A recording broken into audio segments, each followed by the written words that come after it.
The history of the Sturmpanzerwagen A7V, Germany's only tank in World War I. In 1916, both the British and the French introduced tanks on the battlefield and gradually improved their performances and design through frontline experience. But still, even by 1917, the German High Command still considered that they could be defeated by using special rifle bullets and artillery. The impression they had was mixed, seeing their breakdowns and apparent difficulty crossing the heavily cratered no man's land, but the psychological effect on unprepared infantry was such that this new weapon had to be taken seriously into consideration. The traditional view still prevailed, seeing infantry as the most versatile way to make a breakthrough.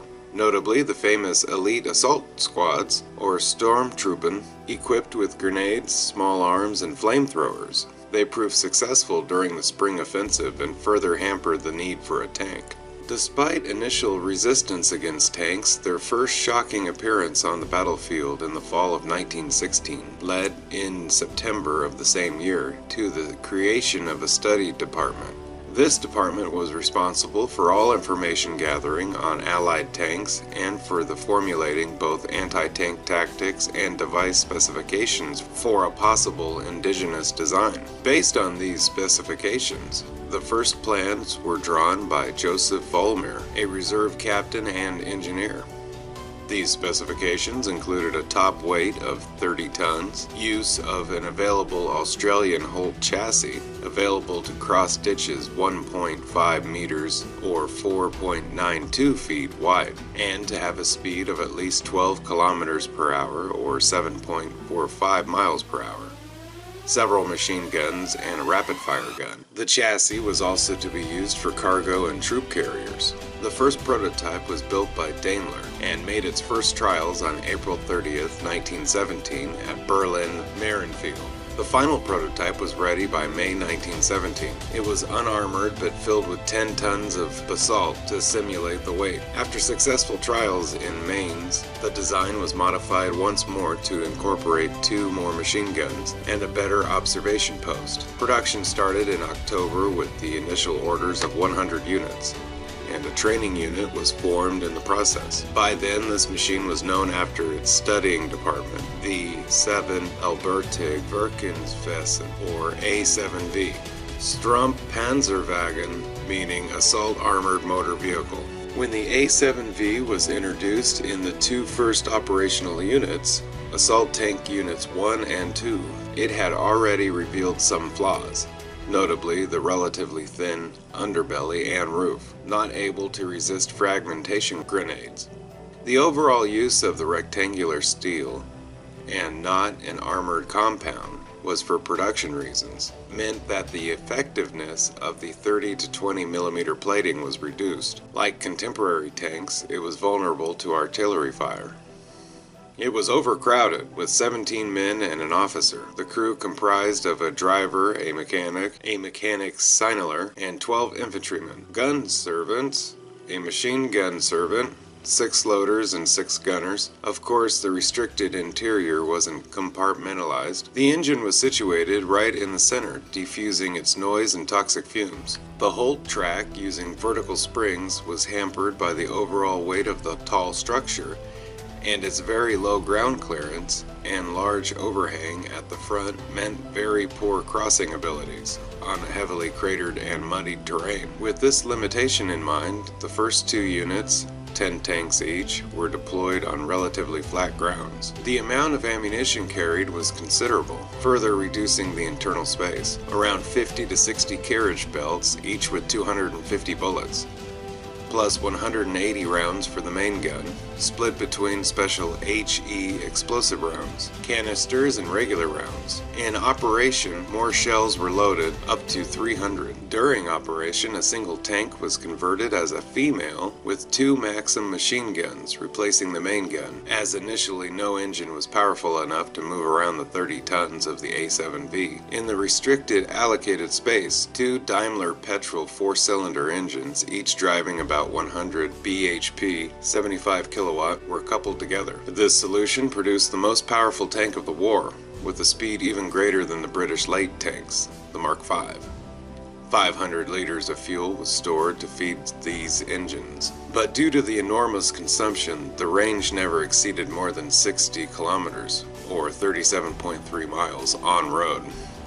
Top speed off-road was limited to 5 kilometers per hour, or 3.1 miles per hour at best. The driver had very poor vision. The A7V was committed mostly on open terrains and roads, just like armored cars, where its speed and armaments could reveal its true potential. Last but not least, the A7Vs were all hand-built and of great manufacturer quality and very high cost.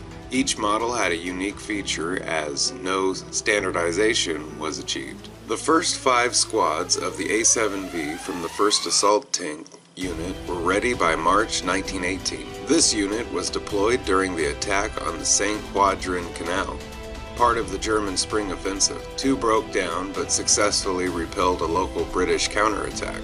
On April 24, 1918, however, during the Second Battle of Villers-bretonneux, 3 A7Vs leading an infantry attack met 3 British Mark IVs, a male and 2 females. As the 2 females were unsuccessful in damaging the German tanks with their machine guns, they withdrew and left the leading male dealing with the leading A7V in what was to become the first tank-to-tank duel in history. However, after 3 successful hits, the A7V was knocked out, and the crew, with 5 dead and several casualties, promptly bailed out. The disabled tank was recovered and repaired later. The victorious Mark IV roamed the German lines, creating havoc, and was joined later by several Whippets. But after the murderous mortar fire, this attack was stopped in its tracks. 3 Whippets were destroyed, as well as the Mark IV. This attack included all available A7Vs, but some broke down. Others toppled into holes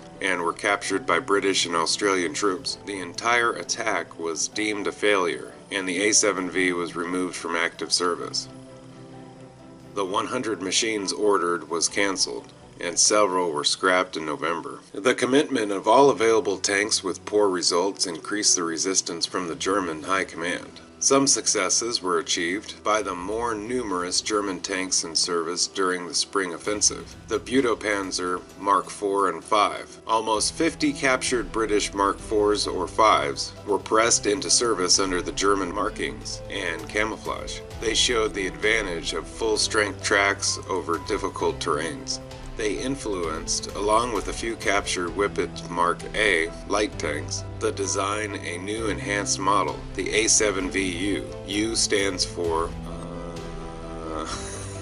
the U stands for full-length tracks in German. A German-made but British-looking rhomboid tank. It featured 2 57mm guns in spanions and had a tall observation post similar to that of the A7V. Although the prototype was ready by June 1918, this 40-ton monster proved to have a high center of gravity and poor maneuverability. However, 20 were ordered in September. None were completed by the armistice. All other paper projects, mock-ups, and prototypes of the light LK-1 and 2 also laid unfinished in November 1918. Starting late in the war, the Germans never had the opportunity to fully develop their tank arm, both tactically and technically. This was achieved most clandestinely, but successfully during the 20s and early 30s. Nevertheless, this early and deceiving attempt was a landmark in German development. A7V specifications. Dimensions: 7.34 by 31 by 33 meters. Total weight, battle ready, 30 to 33 tons. It was crewed by 18 people. Propulsion: 2.6 inline Daimler petrol, 200 bhp, 149 kilowatts. Speed: 15 kilometers per hour, or 9 miles per hour. Range on road: 80 kilometers, or 49.7 miles. Range off-road: 30 kilometers or 18.6 miles. Armament: 1 Maxim Norstfeld 57mm and 6 7.5mm Maxim machine guns. Armor: 30mm front, 20mm sides. Total production: 20 units. Hey, thank you for watching the history of the A7V. Special thanks to the Tank Encyclopedia Online for the information. Don't forget to like, share, and subscribe if you can, if you already did. Thank you. And have a nice day. Bye-bye.